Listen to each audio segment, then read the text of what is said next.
82% of students in this cohort have ever tried illegal drugs. Now, we're not saying that all 82% of those people are still carrying on using drugs, but we're saying that 82% have ever tried illegal drugs, which I think is a massive figure. When compared to when you look at cigarettes, it's the same percentage, and 98% have ever tried alcohol.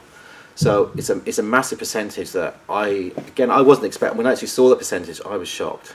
I didn't expect to see that figure. But it also shows, I suppose, the prevalence of illegal drugs and how accessible they are these days.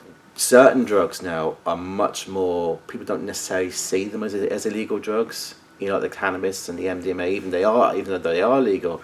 I don't think people don't tend to see them. This population of people don't necessarily seem to see that legality. I mean, when we did the study, we asked people why people take drugs, and the first one was for fun. But also we asked why people don't take drugs, and it was health consequences. I suppose the legality for people who don't take drugs, I think was about third or fourth on the list. So it was that to me was interesting.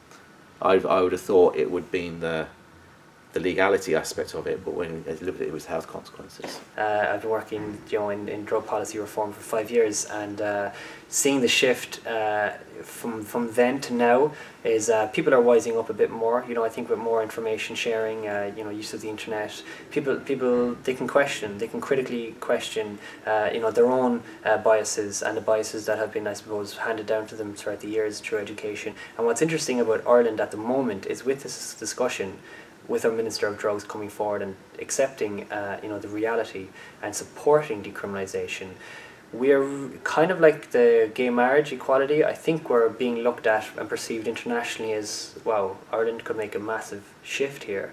While it might be a subtle thing that actually happens legally, and even what it is, it's such a minor thing to change, the sanctions of drugs from a criminal issue to a fine or something. That's such a minor thing.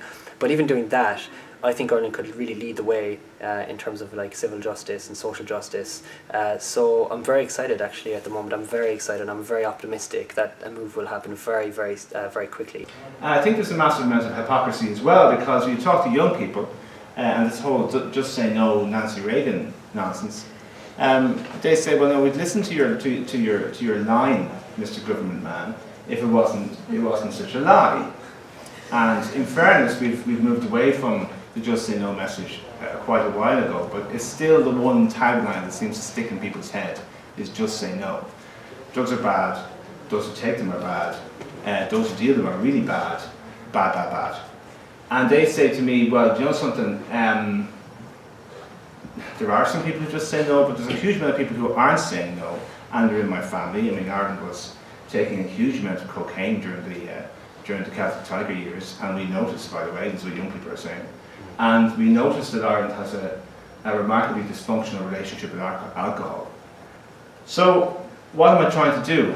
I think I'm trying to bring a level of reality, a level of research, a level of international experience to what we're doing here in Ireland.